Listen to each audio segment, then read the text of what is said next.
നമ്മുടെ ഹീറോയ്ക്ക് ഒരു കത്ത് ലഭിക്കുന്നു. സാൻ ഫ്രാൻസിസ്കോ എന്നാണ് ഈ കത്ത് വന്നിരിക്കുന്നത്. ഹീറോ അത് തുറന്നു നോക്കുമ്പോൾ എന്തൊക്കെയോ എഴുതിയിട്ടുണ്ട്. ഒപ്പം ഒരു ഫോട്ടോയും കാണാം, ഒരു കുടുംബത്തിന്റെ ഫോട്ടോ, അച്ഛനും അമ്മയും മകനും. ആ ഫോട്ടോയിലുള്ള ഡാഡി വേറെ ആരുമല്ല, നമ്മുടെ ഈ കള്ളൻ ഡാഡി തന്നെയാണ്. കള്ളൻ ഡാഡി ഇപ്പോൾ കാതലിയെ കാണാമെന്നിരിക്കുകയാണ്. അമ്മൂമ്മ കുതിര ഓടിച്ചുകൊണ്ട് വന്ന് നിങ്ങൾ ഓടിക്കാൻ താല്പര്യപ്പെടുന്നോ എന്ന് ചോദിക്കും. അപ്പോൾ ഡാഡി ഇല്ല, ഇപ്പം വേണ്ട, സമയം വരുമ്പോൾ ഞാൻ ഓടിച്ച് കളിച്ചോളാം എന്ന് പറയുകയാണ്. അത് കഴിഞ്ഞ് ഇവർ തിണ്ണയിരുന്ന് പഴയ കഥകളൊക്കെ സംസാരിക്കും. അമ്മച്ചി പറയുകയാണ്, ഭർത്താവ് മരിച്ചപ്പോഴും അവരിത്രയും തനിമ ഫീൽ ചെയ്തിട്ടില്ല. പിന്നെ കുട്ടികൾ വളർന്നു, അവരെല്ലാം വീട് വിട്ടു പോയി, ഇപ്പം തനിച്ചായി. ഇനി എന്താ ചെയ്യേണ്ടതെന്ന് എനിക്കറിയില്ല, എന്താ എനിക്ക് ബാക്കിയുള്ളതെന്ന് എനിക്കറിയില്ല. കുറച്ചു നാളെങ്കിലും എനിക്ക് വേണ്ടി ജീവിക്കാൻ ആഗ്രഹിക്കുന്നുണ്ട്, പക്ഷെ അത് എങ്ങനെയാണെന്ന് പോലും എനിക്കറിയില്ല. വീടിനകത്ത് കയറി ഡോറടച്ചാൽ പിന്നെ ഒന്നുമില്ല, അതിനകത്ത് കുടുങ്ങിയതുപോലെ. ഇത് കേട്ടിട്ട് അപ്പൂപ്പൻ പറയാണ്, ഞാൻ വീടിനകത്ത് കയറി ഡോറടച്ചാൽ എന്ത് ചെയ്യുമെന്നറിയോ? ഏതെങ്കിലും വിൻഡോയിൽ കൂടെ പുറത്തേക്ക് ചാടി ഓടും. അതാണ് ഇത്രയും കാലം ചെയ്തിട്ടുള്ളത്, അത് എനിക്കറിയുമെന്ന്. ആ സംഭവത്തിന് ഒരുപാട് മീനിങ് ഉണ്ട്. ഈ പടം കഴിയുമ്പോൾ നമുക്ക് മനസ്സിലാവും. പിറ്റേന്ന് നമ്മുടെ ഡാഡി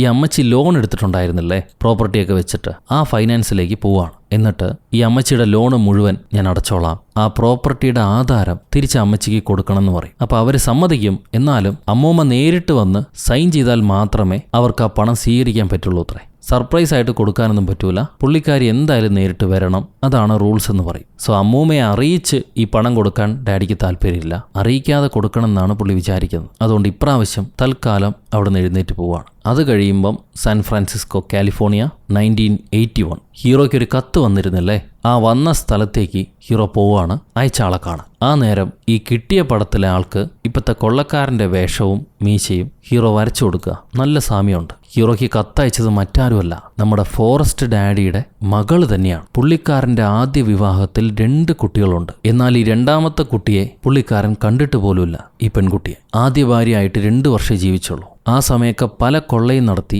പല പ്രാവശ്യവും ജയിലിൽ പോയിട്ടുണ്ട്. ഈ പെൺകുട്ടിയുടെ അമ്മ നിർത്താൻ പറഞ്ഞതാ, ഇനി നമുക്ക് കൊള്ള വേണ്ടാന്ന് പറഞ്ഞതാ. എന്നാലും പുള്ളി വീണ്ടും വീണ്ടും അത് തന്നെ ചെയ്തുകൊണ്ടിരുന്നു. ഈ പെൺകുട്ടി ജനിക്കുമ്പം പുള്ളിക്കാരൻ ജയിലിലായിരുന്നു. ജയിൽ ശിക്ഷ കഴിഞ്ഞ് ഇവരെ വന്ന് കാണുമെന്നാണ് വിചാരിച്ചത്. പക്ഷെ ഒരിക്കലും അങ്ങേര് തിരിച്ചു വന്നിട്ടില്ല. മേ ബി ഇനിയും ആ കുടുംബത്തെ ബുദ്ധിമുട്ടിപ്പിക്കണ്ട എന്ന് വിചാരിച്ചിട്ടായിരിക്കണം പുള്ളിക്കാരൻ അവിടെ നിന്ന് പോയിട്ടുണ്ടാവുക. അതുപോലെ തന്നെ പുള്ളിക്ക് കൊള്ളയടിക്കുന്ന സ്വഭാവം, കക്കുന്ന സ്വഭാവം വിട്ടുകളയാൻ പറ്റിയിട്ടില്ല. സോ അതും കൂടെ വെച്ച് ഒരു കുടുംബമായിട്ട് ജീവിക്കേണ്ട എന്ന് പുള്ളി വിചാരിച്ച് കാണണം. അതുകൊണ്ടായിരിക്കും പോയിട്ടുണ്ടാവുക. എന്തായാലും ഈ മോൾക്ക് അപ്പനെ തീരെ ഇഷ്ടമല്ല. ഒരിക്കൽ പോലും അപ്പൻ തന്നെ കാണാൻ വന്നിട്ടില്ല, ഞങ്ങളോട് സ്നേഹം കാണിച്ചിട്ടില്ല. അതുകൊണ്ട് പുള്ളിക്കാരനെ എനിക്കും കാണണ്ട.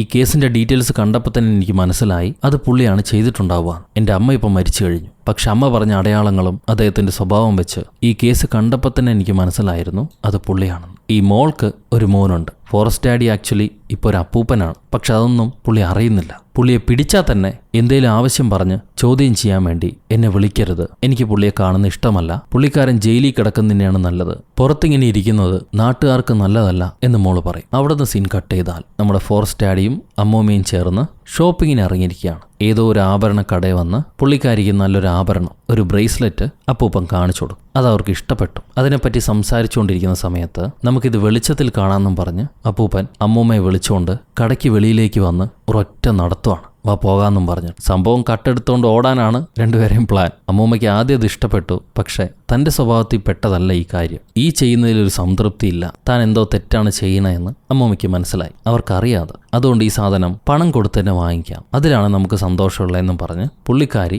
ഡാഡീനെയും വിളിച്ചുകൊണ്ട് തിരിച്ച് കടയിലേക്ക് വന്ന്, ഞാൻ അറിയാതെ മറന്ന് ഇതെടുത്തുകൊണ്ട് പോയി, എന്നോട് ക്ഷമിക്കൂ, ഇതെനിക്ക് ഇഷ്ടപ്പെട്ടു, ഞാൻ ആ പണം കൊടുക്കാമെന്ന് പറയും. അപ്പം ഡാഡി ഞാൻ ആ പണം പേ ചെയ്യാമെന്ന് പറഞ്ഞിട്ട് ആ പണം കൊടുക്കുകയാണ്. പുള്ളിക്കാരൻ്റെ കയ്യിൽ ഒരുപാട് പണമുണ്ട്, പക്ഷെ അതൊന്നും ചെലവാക്കുന്നില്ല. കട്ടെടുക്കുന്നതിലൊരു സുഖം. ഇത് കഴിഞ്ഞ് ഹീറോ മറ്റൊരു പോലീസുകാരനെ കണ്ടുമുട്ടും. ഇപ്പൊ ക്രൈം ചെയ്ത ആളാരാണെന്നും ഏകദേശം മനസ്സിലായല്ലോ. അപ്പൊ അയാളുടെ പഴയ ക്രൈം ഹിസ്റ്ററിയാണ് ഈ പോലീസുകാരനോട് ചോദിച്ചിരിക്കുന്നത്. പണ്ട് ഈ ഗുണ്ടു പോലീസുകാരനാണ് അപ്പൂപ്പന്റെ പല കേസുകളും അന്വേഷിച്ചിരുന്നത്. ഈ അപ്പൂപ്പനെ പുള്ളിക്കാരന് ഇഷ്ടമായിരുന്നു. വളരെ ടാലന്റഡ് ആയിട്ടുള്ള ഒരു കള്ളനാണെന്ന് പുള്ളിക്കാരൻ പറയും. ഇങ്ങനെ വെച്ച് ഒരു കഥ തന്നെ എഴുതാൻ ഞാൻ പ്ലാൻ ചെയ്തിരുന്നു. അത്രയും രസകരമാണ് പുള്ളിയുടെ കഥ. ഫോറസ്റ്റ് ടക്കർ 13-ാം വയസ്സിൽ ഒരു സൈക്കിൾ മോഷ്ടിച്ചിട്ടാണ് പുള്ളിയുടെ തുടക്കം. ജീവിതത്തിന്റെ ഏകദേശം പകുതി ഭാഗവും ജയിലിൽ തന്നെയാണ് പുള്ളി കിടന്നിട്ടുള്ളത്. എന്നാൽ പലതവണ പോലീസിനെയും പറ്റിച്ച് ഇയാൾ ജയിലിൽ ചാടിയിട്ടുണ്ട്. 1-2 തവണയല്ല, 16 തവണ എസ്കേപ്പ് ആയിട്ടുണ്ട്. Successful escapes. ആ ഒരു റെക്കോർഡ് ഇതുവരെ അമേരിക്കൻ ഹിസ്റ്ററിയിൽ ഇതുവരെ ആരും ഭേദിച്ചിട്ടില്ല. ഒരു ഐലൻഡ് ജയിലിൽ നിന്ന് പോലും ഇയാൾ ഒരു ബോട്ടുണ്ടാക്കി രക്ഷപ്പെട്ടുപോയി. മീൻപിടുത്തക്കാരന്റെ കൊടിയും വെച്ച് സ്വയം ഉണ്ടാക്കിയ ഒരു ബോട്ടുമായി കടലിൽ ഇറങ്ങി ഇയാൾ രക്ഷപ്പെട്ടുപോയി. ഓരോ പ്രിസൺ ബ്രേക്കും വലിയ അഡ്വഞ്ചർ കഥയാണ്. അയാളെ നേരിട്ട് കാണുകയാണെങ്കിൽ അയാൾ തന്നെ രസകരമായി അത് നിങ്ങൾക്ക് പറഞ്ഞു തരും. അത്രയും നല്ലൊരു രസികനാണ് പുള്ളി. എന്തെങ്കിലും കാണുകയാണെങ്കിൽ ഞാനൊരു ഹൈ പറഞ്ഞതായിട്ട് പറഞ്ഞേക്ക് എന്നാ ഇൻസ്പെക്ടർ പറയും. അവസാനത്തെ കേസിൽ ഈ പോലീസുകാരനാണ് പുള്ളിക്കാരനെ പിടിക്കുന്നത്. പിടികൊടുക്കുന്ന ഒരു സ്വഭാവം ഫോറസ്റ്റ് ടക്കറിനില്ല. അവസാന നിമിഷം വരെ പോരാടി ജയിക്കാൻ നോക്കും, രക്ഷപ്പെടാൻ നോക്കും. പുള്ളിക്കാരന്റെ കയ്യിലൊരു തോക്കുണ്ട്, പക്ഷേ ഒരിക്കൽ പോലും അത് അയാൾ ഉപയോഗിച്ചിട്ടില്ല. വയലൻസ് ഇഷ്ടപ്പെടുന്ന ആളല്ല ഫോറസ്റ്റ് ടക്കർ. ഒരു തവണ ഞാൻ തന്നെ പുള്ളിയോട് ചോദിച്ചിട്ടുണ്ട്, ഇങ്ങനെ കൊള്ളയടിച്ച് ജീവിക്കേണ്ട ആവശ്യം നിങ്ങൾക്കില്ലല്ലോ, നല്ല ജോലി ചെയ്ത് ഉള്ള പണം കൊണ്ട് സന്തോഷമായിട്ട് ജീവിച്ചൂടെ? ഇത്രയും കഴിവുള്ള ആളല്ലേ, അത്യാവശ്യ സമ്പത്തുമുണ്ട്, പിന്നെ എന്തിനാണ് കൊള്ളയടിക്കണേന്ന്? അതിന് ഫോറസ്റ്റ് ടക്കർ പറഞ്ഞത്, ഞാൻ ജീവിതം ഉണ്ടാക്കാനല്ല ആഗ്രഹിക്കുന്നത്, ജീവിതം ജീവിച്ച് രസിക്കാനാണ് ആഗ്രഹിക്കുന്നതെന്ന്. പുള്ളിക്കാരന് ഇഷ്ടമാണ്, ബാങ്കുകൾ കൊള്ളയടിക്കാൻ ഇഷ്ടമാണ്, അതുകൊണ്ട് അയാളത് ചെയ്യുന്നു. അവസാനത്തെ ചേസിൽ പണമെല്ലാം വലിച്ചെറിഞ്ഞ് പുള്ളിക്കാരൻ രക്ഷപ്പെട്ടു പോയായിരുന്നു. പരമാവധി ശ്രമിച്ചു, എന്നാലും പോലീസുകാർ മടക്കി പിടിച്ചുകൊണ്ട് ലാസ്റ്റ് നിമിഷമാണ് പുള്ളി കീഴടങ്ങിയത്. കയ്യും തൂക്കി അറസ്റ്റ് ചെയ്തോളാൻ പറഞ്ഞ് കീഴടങ്ങി. അതിൽ കുറച്ചു കാലം ജയിലിൽ കിടന്നിട്ട് ഇപ്പം റിലീസായി വീണ്ടും പണി തുടങ്ങി. ഈ കഥയെല്ലാം കേട്ട് കഴിഞ്ഞിട്ട് ഹീറോ വീട്ടിലേക്ക് വരുന്നു. ഭാര്യ എന്തു പറ്റിയും ചോദിക്കുമ്പോൾ ഞാൻ ആ കള്ളനെ കണ്ടുപിടിച്ചു, എനിക്ക് അയാൾ ആരാണെന്ന് അറിയാം എന്ന് ഹീറോ ഭാര്യയോട് പറയും. അപ്പോൾ ഭാര്യ ആരാണെന്ന് ചോദിക്കുക. അതിന് ഹീറോ, ഒരു സാധാരണ മനുഷ്യൻ, പുള്ളിക്ക് ബാങ്ക് കൊള്ളയടിക്കുന്ന ഇഷ്ടമെന്ന് പറഞ്ഞാൽ ഹി ലവ്സ് റോബിംഗ് ബാങ്ക്സ്, അതുകൊണ്ടാണ് അയാൾ അത് ചെയ്യുന്നത്, അതുകൊണ്ട് മാത്രം. ഇത് പറഞ്ഞു കഴിഞ്ഞിട്ട് ഹീറോ സന്തോഷത്തോടെ ഭാര്യയെ കെട്ടിപ്പിടിച്ച് നമുക്കൊന്ന് പുറത്തു പോയിട്ട് വരാമെന്ന് പറയും. അപ്പോൾ ഭാര്യ ചോദിക്കുകയാണ്, നിങ്ങൾ ആളെ കണ്ടുപിടിച്ചില്ലേ, അത് പോലീസുകാരോട് പറയണ്ടേ, ഇന്റലിജൻസിനെ അറിയിക്കണ്ടേന്ന്? അതിന് ഹീറോ, ഒരുത്തനോട് ഞാൻ പറഞ്ഞു കൊടുക്കാൻ പോകുന്നില്ല, എനിക്ക് അയാൾ അറിയാലോ, അയാൾ എൻ്റെതാ, ഒരാളെ ഞാൻ അറിയിക്കുന്നില്ല, ആ രഹസ്യം എൻ്റെ മനസ്സിൽ തന്നെ കിടക്കട്ടെ എന്നും പറഞ്ഞ് പുള്ളിക്കാരൻ ചിരിച്ചുകൊണ്ട് ഭാര്യയും കൂട്ടി അടുത്തുള്ളൊരു നല്ല ഫാൻസി റെസ്റ്റോറൻറ്റിലേക്ക് പോകുന്നു. ഇതേ റെസ്റ്റോറൻറ്റിലായിരിക്കും നമ്മുടെ ഫോറസ്റ്റ് ടക്കറും കാമുകി അമ്മച്ചിയും വന്നിട്ടുണ്ടാവുക. വല്യപ്പന് പോലീസുകാരനെ കണ്ടപ്പോൾ തന്നെ മനസ്സിലാവും ഇത് പുള്ളി അന്വേഷിച്ച് നടക്കുന്ന പോലീസുകാരനാണെന്ന്. എന്തായാലും അധികം വൈകാതെ ഈ അപ്പൂപ്പന്മാരിലേക്ക് പോലീസുകാർ എത്തുമെന്നുള്ളതും പുള്ളിക്ക് മനസ്സിലായി. സോ ഡാഡി അമ്മൂമ്മയോട് ചോദിക്കും, നമുക്കൊരു വെക്കേഷനായിട്ട് പുറത്തേക്ക് പോയാലോ, വേറെ ഏതെങ്കിലും രാജ്യത്തേക്ക് പോയാലോ എന്ന്. നാട് കടക്കാനാണ് പുള്ളിക്കാരൻ പ്ലാൻ ചെയ്യുന്നത്. അമ്മൂമ്മയ്ക്ക് അതറിയില്ല. അമ്മൂമ്മ ഒരു റൊമാൻറ്റിക് ട്രിപ്പായിരിക്കുമല്ലോ, മേ ബി ഞാൻ ശ്രമിക്കാം എന്ന് പുള്ളിക്കാരി പറയാം. ഈ സമയത്ത് ഹീറോ പോലീസ് അങ്ങേരെ മേത്ത് ഭക്ഷണം വീഴുമ്പോൾ കഴുകാൻ വേണ്ടി പുള്ളി ബാത്റൂമിലേക്ക് പോവാണ്. ഈ സമയം നോക്കി നമ്മുടെ ടക്കർ പുറകെ ചെന്ന്, ഹലോ ബ്രദർ, നിങ്ങളെ ഞാൻ എവിടെയോ കണ്ടിട്ടുണ്ടല്ലോ, നിങ്ങൾ ആ ടി വിയിൽ വന്ന പോലീസുകാരനല്ലേ, മറ്റേ കൊള്ളക്കേസുമായി ബന്ധപ്പെട്ട ഹിൽ ഗ്യാങ്ങിനെ തേടിക്കൊണ്ടിരിക്കുന്നത്? ആ, എനിക്ക് നിങ്ങളെ കണ്ടപ്പോഴേ പിടികിട്ടി, നിങ്ങൾ അവരെ പിടിച്ചോ എന്ന് ചോദിക്കുകയാണ് ഡാഡി. ഹീറോ പറയും, ഇല്ല പിടിച്ചിട്ടില്ല, ഞങ്ങൾ പിടിക്കാൻ ശ്രമിക്കുകയാണ്, അടുത്തെത്തിയെന്ന്. അപ്പോൾ ഡാഡി പോലീസ്, ഞാൻ മോശമായിട്ട് പറയുകയാണെന്ന് വിചാരിക്കരുത്, നിങ്ങളെ കാണുമ്പം ഒരു ഷാർപ്പ് ലുക്കൊക്കെയുണ്ട്, ഈ ടൈ നന്നായിട്ട് കെട്ടുമെന്ന് പറഞ്ഞ് പുള്ളിക്കാരൻ്റെ ടൈ കെട്ടിക്കൊടുത്തിട്ട്, ഈ ഷാർപ്പ് ലുക്കുണ്ടെങ്കിലും എൻ്റെ എക്സ്പീരിയൻസ് കൊണ്ട് പറയുകയാണ്, നിങ്ങൾ ചെയ്യുന്നത് ശരിയാണ്, ശരിയായ പാതയിലാണ് പോണേന്നൊക്കെ ആദ്യം തോന്നും, എത്തേണ്ട സ്ഥലത്തെത്താൻ പക്ഷെ ഒരുപാട് സമയമെടുക്കും, ലോങ് വേ ആണത്, നിങ്ങൾക്കതറിയില്ല, അറിയുന്നത് പോലെ ചിന്തിക്കുക മാത്രം ചെയ്യാണെന്നും പറഞ്ഞിട്ട് അപ്പൂപ്പൻ ചിരിച്ചുകൊണ്ട് അവിടുന്ന് മാറിപ്പോവാ. അപ്പൊ ഹീറോ അപ്പൂപ്പന്റെ പേര് വിളിക്കും, ഫോറസ്റ്റ്. അതായത് ഫോറസ്റ്റ് ഈ കോലത്തിലായിരിക്കുമോ അല്ലയോ എന്ന് പോലും ഹീറോയ്ക്ക് അറിയില്ല, കണ്ടിട്ടില്ല. പക്ഷെ പുള്ളിക്കാരന്റെ ആക്ടിവിറ്റി വെച്ച് ഹീറോ കണ്ടുപിടിച്ചതാ, ഞാൻ എന്താ ചെയ്യണേന്ന് എനിക്കറിയാം ഫോറസ്റ്റ് എന്ന് ഹീറോ അപ്പൂപ്പനോട് തിരിച്ച് മറുപടി പറയാം. വേണമെങ്കിൽ ഹീറോയ്ക്ക് ഈ സ്പോട്ടിൽ വെച്ച് തന്നെ പുള്ളിക്കാരനെ അറസ്റ്റ് ചെയ്യാം, പക്ഷെ ഹീറോ ചെയ്യുന്നില്ല. കാരണം പുള്ളിക്കും അപ്പൂപ്പനെ ഇഷ്ടപ്പെട്ടതുകൊണ്ട്. അപ്പൂപ്പനാണെങ്കിൽ ഹീറോയെ ടീസ് ചെയ്യായിരുന്നു, തൊപ്പിയും വെച്ച് ഒന്ന് കളിയാക്കാൻ നോക്കിയതാ. പക്ഷെ പുള്ളിക്കാരന് മനസ്സിലായി ഹീറോയും ഒരു ഷാർപ്പായിട്ടുള്ള ആളാണെന്ന്. ഇത് കഴിഞ്ഞ് ഡാഡി മമ്മീനെയും വിളിച്ചുകൊണ്ട് അവരെ വീട്ടിലേക്ക് തിരിച്ചു പോകുന്ന വഴി പെട്രോൾ അടിക്കാൻ ഒരു പമ്പിൽ നിർത്തുന്നുണ്ട്. ആ സമയത്ത് എന്തൊക്കെയോ സാധനങ്ങൾ വാങ്ങിക്കാൻ കടയിൽ കയറുമ്പം മമ്മി ഡാഡിയുടെ കാറിലെ ഡാഷ്ബോർഡ് ചെക്ക് ചെയ്ത് നോക്കും. അതിനകത്ത് തോക്കിരിപ്പുണ്ട്. മമ്മി ഓൾറെഡി ചില ഊഹാപോഹങ്ങളിലേക്ക് എത്തിപ്പെട്ടതാണ്. ഡാഡി നേരത്തെ പറഞ്ഞതുപോലെ ഒരു കൊള്ളക്കാരൻ തന്നെ ആയിരിക്കുമോ? പല സംശയങ്ങളുണ്ട് മമ്മിക്ക്. എന്തായാലും പുള്ളി ജെന്റിൽമാൻ ആയതുകൊണ്ട് അങ്ങേരെ ഇഷ്ടപ്പെടുന്നു. അല്ലെങ്കിലും പെണ്ണുങ്ങൾക്ക് കൊള്ളക്കാരനാണെങ്കിലും നല്ല മനസ്സിനുടമയാണെങ്കിൽ സ്നേഹിച്ചു പോകും. ലോകത്തെ വലിയ കൊടിയ പാപികൾക്കൊക്കെ സ്നേഹമുള്ളൊരു പൊണ്ടാട്ടി ഉണ്ടായിരുന്നു. ഇത് കഴിഞ്ഞ് അവർ രണ്ടുപേരും അമ്മച്ചിയുടെ വീട്ടിലേക്ക് വരികയാണ്. അമ്മച്ചി ഇറക്കി വിട്ടതിന് ശേഷം അപ്പൂപ്പൻ കാത്തിരിക്കും പുള്ളിക്കാരി അകത്തേക്ക് വിളിക്കുമോ എന്ന് നോക്കിയിട്ട്. പക്ഷെ പുള്ളിക്കാരി വിളിക്കുന്നില്ല.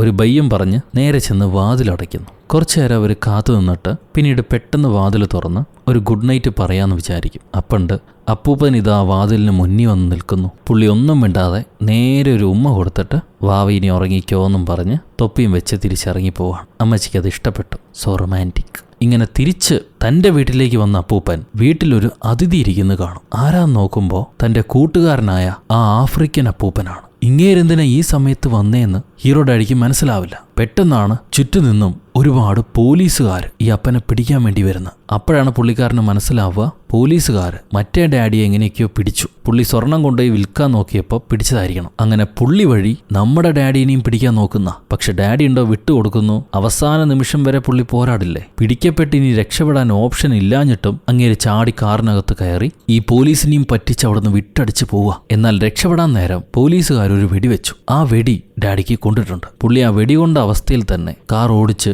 ഒരു ഒഴിഞ്ഞ പ്രദേശത്ത് കൊണ്ടുപോയി നിർത്തിയിട്ട് ആ കാറിൽ നിന്ന് മാറി വഴിയെ പോകുന്ന വേറൊരു കാറുകാരെ തോക്ക് കാണിച്ച് ആ കാറിൽ കയറി രക്ഷപ്പെടാൻ നോക്കുക. അതിലുള്ളത് ഒരു സ്ത്രീയും ആ സ്ത്രീയുടെ മകനും മാത്രമായിരിക്കും. തോക്ക് കാണിച്ച് ഭീഷണിപ്പെടുത്തുമ്പോൾ ആ ചേച്ചി കരഞ്ഞുകൊണ്ട് എനിക്ക് ആകെയുള്ളത് എൻ്റെ മകനാ, അവനെ വെറുതെ വിടണേ, ഞങ്ങളെ ഉപദ്രവിക്കല്ലേ എന്ന് പറയും. പറയെ നോക്കുമ്പോൾ ഒരു 10-12 വയസ്സുള്ള മകൻ. അവർക്ക് കുഴപ്പമൊന്നും ഉണ്ടാവണ്ടെന്ന് വിചാരിച്ചിട്ട് ഡാഡി അവരോട് കാർ നിർത്താൻ പറഞ്ഞ് അവരൊരു കടയിലേക്ക് ഇറക്കി വിട്ട് അവരുടെ കാറുമായി അവിടുന്ന് രക്ഷപ്പെട്ടു പോകും. നേരെ നമ്മുടെ അമ്മച്ചിയുടെ അടുത്തേക്കാണ് വരുന്നത്. അമ്മച്ചി ആദ്യം തട്ടി വിളിക്കാന്ന് വിചാരിക്കും. എന്നാൽ തൻ്റെ ഈ കുഴപ്പത്തിലേക്ക് അമ്മച്ചിയെ വലിച്ചിടണ്ട, പിന്നെ അവരും ബുദ്ധിമുട്ടുമല്ലോ. പോലീസുകാരടുത്തെത്തിക്കഴിഞ്ഞു. സമാധാനത്തോടെ കഴിയുന്ന ഈ മുത്തിയമ്മനെയും ബുദ്ധിമുട്ടിപ്പിക്കണ്ടെന്ന് കരുതിയിട്ട് അവരെ വിളിക്കാതെ അപ്പച്ചൻ ചെന്ന് അവരെ ഒരു കുതിരേനെ എടുത്ത് അവിടുന്ന് രക്ഷപ്പെട്ടു പോകാൻ ശ്രമിക്കുകയാണ്. പക്ഷെ പറമ്പ് കഴിയുമ്പോഴേക്കും ഡാഡി വന്ന വഴി മനസ്സിലാക്കി പോലീസുകാർ അവിടത്തേക്കും എത്തിക്കഴിഞ്ഞു. ഇനിയിപ്പോൾ അവർ അമ്മച്ചീനെ ആയിരിക്കും ബുദ്ധിമുട്ടിപ്പിക്കുന്നത്. സോ അവർക്കൊരു ശല്യം ഉണ്ടാവണ്ടെന്ന് വിചാരിച്ചിട്ട് ഡാഡി തന്നെ പിടികൊടുക്കുകയാണ്. നേരിട്ട് പോലീസിലേക്ക് ചെന്ന് പിടികൊടുക്കും. അന്ന് വൈകിട്ട് പോലീസ് ഹീറോയ്ക്ക് കോൾ വരുന്നു.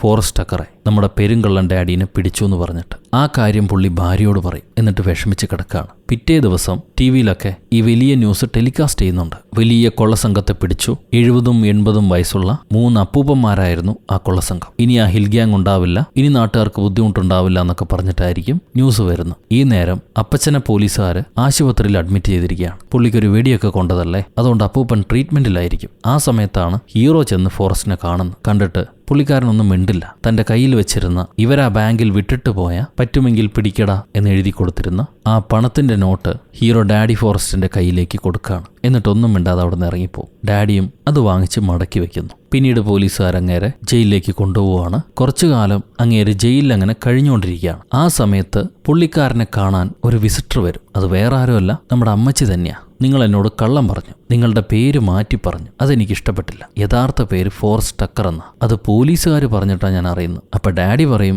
എന്നാൽ പിന്നെ പോലീസുകാർ എന്നെ പറ്റിയുള്ള എല്ലാ കാര്യങ്ങളും നിങ്ങളോട് പറഞ്ഞിട്ടുണ്ടാവുമല്ലോ, എന്നിട്ടും നിങ്ങൾ എന്നെ കാണാൻ വന്നിരിക്കുന്നു. വളരെ നന്ദിയുണ്ട്. എന്തായാലും നിങ്ങൾക്ക് വേണ്ടി ഞാനൊരു കാര്യം എഴുതി വെച്ചിട്ടുണ്ട്, വായിച്ചു നോക്കണമെന്ന് പറഞ്ഞ് ഡാഡി ഒരു മടക്കി വെച്ച പേപ്പർ കൊടുക്കുകയാണ്. നോക്കുമ്പോൾ ചെറുപ്പം മുതൽ ഓരോ തവണ ഇങ്ങേര് ജയിൽ ചാടിയ കഥയെല്ലാം ആ പേപ്പറിൽ എഴുതിയിട്ടുണ്ടാവും. കുഞ്ഞിലെ ജുവനൈൽ ഹോം എന്ന് രക്ഷപ്പെട്ട ആളാ, ആർക്കും പിടിക്കാൻ പറ്റിയിട്ടില്ല. പല വിദ്യകൾ കാണിച്ച് പല വലിയ വലിയ ജയിലിൽ നിന്ന് പോലും പുള്ളി ഈസിയായി എസ്കേപ്പ് ആയിട്ടുണ്ട്. പോലീസുകാർക്കൊരു തലവേദനയായിരുന്നു പുള്ളിക്കാരൻ. അവസാനത്തെ രക്ഷപ്പെടല് ഒരു ജയിൽ പുള്ളിയും ഇതുവരെ ശ്രമിക്കാത്ത സ്ഥലത്ത് നിന്നാ, ഒരു ദ്വീപ് ജയിലിൽ നിന്ന്. അങ്ങനെ തൻ്റെ എല്ലാ ശ്രമങ്ങളും സക്സസ്ഫുൾ ആയിട്ടേ ഉള്ളൂ. ഇതുവരെ 16 തവണ അങ്ങേര് ജയിൽ ചാടിയിട്ടുണ്ട്. എല്ലാ കഥയും എഴുതിയിട്ട് 17ാമത്തെ നമ്പർ ഇട്ട് ഒരു കുത്തും വെച്ചിട്ടുണ്ട് അണ്ണാച്ചി. ഇതെന്താണെന്ന് അമ്മച്ചി ചോദിക്കുമ്പോൾ അടുത്ത ജയിൽ ചാട്ടത്തിന് വേണ്ടി ഞാൻ ഒരുങ്ങി നിൽക്കുകയാണ്, എപ്പോൾ വേണമെങ്കിലും എനിക്ക് നിന്നെ കാണാൻ വരാൻ കഴിയും, നീയൊന്ന് മൂളിയാ മതി എന്ന് പറയാണ് ഡാഡി. അത് കേൾക്കുമ്പോൾ മമ്മി, അരുത്, ഇപ്രാവശ്യം നിങ്ങൾ ജയിൽ ചാടാൻ ഉദ്ദേശിക്കുന്നത് എനിക്ക് വേണ്ടിയിട്ടാണെങ്കിൽ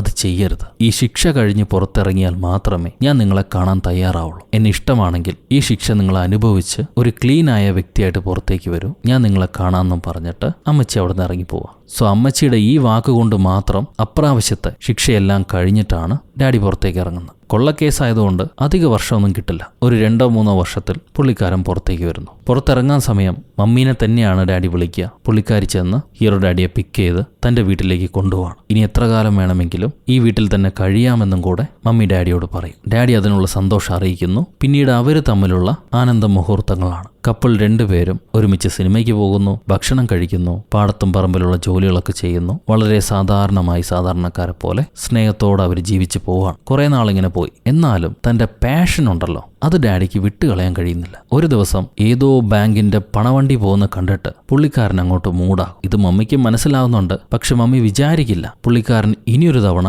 കൊള്ളയ്ക്ക് മുതിരുമെന്ന്. പിന്നെയും കുറച്ച് ദിവസം അങ്ങനെ പോവാണ്. ഡാഡിക്ക് ബോറടിച്ച് തുടങ്ങി. പെട്ടെന്നൊരു ദിവസം മമ്മി ഉറങ്ങിക്കിടക്കുമ്പോൾ ഞാനൊന്ന് പുറത്തു പോയിട്ട് വരാം, അധികം സമയം എടുക്കില്ല, പെട്ടെന്ന് പോയി തിരിച്ചു വരാം, നിന്നെ തനിച്ചാക്കില്ല എന്നും പറഞ്ഞിട്ട് പുള്ളിക്കാരൻ ഇങ്ങോട്ടോ ഇറങ്ങിപ്പോവാ. ആദ്യം ഒരു ടെലിഫോൺ ബൂത്തിൽ ചെന്ന് പുള്ളി ഹീറോയെ വിളിക്കും. ഹലോ ജോൺ, സുഖമല്ലേ? എന്ത് ചെയ്യുന്നു? ഇപ്പം എല്ലാം നന്നായിട്ട് പോകുന്നുണ്ടോ? പുള്ളിയുടെ ശബ്ദം കേൾക്കുമ്പോൾ തന്നെ ഹീറോയ്ക്ക് മനസ്സിലാകും അത് ഫോറസ്റ്റ് ടക്കറാണെന്ന്. ഫോറസ്റ്റ് ടക്കർ, നിങ്ങൾ ജയിൽ ചാടിയില്ലല്ലോ ഇപ്രാവശ്യം, എന്തുപറ്റി? ടണൽ കുഴിച്ച് കേബിൾ കട്ട് ചെയ്ത് മടുത്തോ? വൃത്തിയായ ശിക്ഷയൊക്കെ അനുഭവിച്ചിട്ടുണ്ടല്ലോ, നല്ല കാര്യം. റിലീസായ വിവരം ഞാൻ കേട്ടു. ഇനി എന്താണ് ചെയ്യാൻ പോകുന്നത്? നിങ്ങൾ എന്തിനാണ് എന്നെ വിളിച്ചത്? അത് കേട്ട് കള്ളൻ ഡാഡി പറയും, ഞാൻ വെറുതെ വിളിച്ചതാ, നിങ്ങളുടെ ശബ്ദം ഒന്ന് കേൾക്കാൻ വേണ്ടി വിളിച്ച. എന്നാൽ ആ വിളിയിൽ എന്തോ കുഴപ്പമുണ്ടെന്ന് ഹീറോയ്ക്ക് മനസ്സിലായി. ഫോറസ്റ്റ്, നിങ്ങൾ എന്നെ വെറുതെ വിളിച്ചതായിരിക്കില്ല, എന്തോ കുഴപ്പമുണ്ടല്ലോ. നിങ്ങൾ ഓക്കെ ആണോ, അതോ എന്തെങ്കിലും വയ്യാവേലി ഉണ്ടാക്കാൻ പോവുകയാണോ എന്ന് ചോദിക്കുക ഹീറോ. അതിന് ഡാഡി മറുപടി ഒന്നും പറയില്ല. ഇല്ല, ഇവിടെ ഒരു കുഴപ്പമില്ല എന്ന് പറഞ്ഞിട്ട് കോള് കട്ട് ചെയ്യുക. എന്നിട്ട് നേരെ അടുത്തുള്ള ബാങ്കിലേക്ക് കയറി പോവാണ്. നല്ല പ്രായമായിട്ടുണ്ട് പുള്ളിക്ക് ആ സമയത്ത്. എന്നിട്ടും പുള്ളി നിരങ്ങി അടുത്തുള്ള ബാങ്കിലേക്ക് കയറിപ്പോവും. അന്നേ ദിവസം 4 ബാങ്കുകളാണ് പുള്ളിക്കാരൻ കൊള്ളയടിച്ചത് ഒറ്റ ദിവസം കൊണ്ട്. ഇത് കൊള്ളയടിച്ച് പുള്ളിക്ക് രക്ഷപ്പെടാൻ കഴിഞ്ഞില്ല. അവസാനം പോലീസുകാരുടെ പിടിപ്പെട്ടു. അന്ന് തന്നെ പെട്ടു. എന്നിട്ട് പിടിക്കുന്ന സമയം, പുള്ളിക്കാരനെ പോലീസുകാർ അറസ്റ്റ് ചെയ്യുന്ന സമയം പുള്ളി ചിരിക്കുകയായിരുന്നു അത്രേ. എന്ത് ചെയ്യും പ്രേ, അങ്ങനെ ഒരു മനുഷ്യൻ ശരിക്കും ഉണ്ടായിരുന്നു. കൊള്ളയടിച്ചില്ലെങ്കിൽ പുള്ളിക്കൊരു സമാധാനമില്ല, ലൈഫിലൊരു എന്റർടൈൻമെന്റ് ഇല്ല. ജയിലിൽ കടന്നാലും കുഴപ്പമില്ല, ആ കൊള്ളയടിക്കുന്ന ഹരം അത് അനുഭവിച്ചിട്ട് മരിക്കാന്നും പറഞ്ഞിട്ട് പുള്ളിക്കാരൻ അങ്ങോട്ട് കൊള്ളയടിച്ച് 100-ൽ പരം ബാങ്കുകൾ കൊള്ളയടിച്ചിട്ടുണ്ട്. പക്ഷെ ആ പണമൊന്നും ചെലവാക്കിയിട്ടില്ല. കൊള്ളയടിച്ച് പണം കൊണ്ടുപോയി വയ്ക്കും, പിന്നെ സാധാരണക്കാരനെ പോലെ ജീവിക്കും. എന്താ നിങ്ങളുടെ പ്രശ്നം ഡാഡി? അങ്ങനെ ഒരു വ്യത്യസ്തനായ മനുഷ്യൻ തൻ്റെ 83-ാം വയസ്സിൽ ശിക്ഷയിലിരിക്കെ ജയിലിൽ വെച്ച് തന്നെ പുള്ളി മരണപ്പെടുകയാണ്. Forest decker. അങ്ങനെ അവിടെ വെച്ച് ഈ the old man and the gun എന്ന സിനിമ അവസാനിക്കുന്നു. സോ ഗൈസ്, എങ്ങനെയുണ്ട് ഈ കഥ? നിങ്ങൾക്ക് ഇഷ്ടപ്പെട്ടു എന്ന് വിചാരിക്കുന്നു. നിങ്ങളുടെ അഭിപ്രായം കമന്റിലൂടെ രേഖപ്പെടുത്തുക. ലൈക്ക് ചെയ്യാനും ഷെയർ ചെയ്യാനും പുതിയ കൂട്ടുകാരെല്ലാവരും ചാനൽ സബ്സ്ക്രൈബ് ചെയ്യാനും ഒരിക്കലും മറക്കരുത്. അടുത്തൊരു അടിപൊളി സിനിമയായിട്ട് വീണ്ടും കണ്ടുമുട്ടുന്നത് വരെ, until then, it's bye from Uru Kadasulattumas.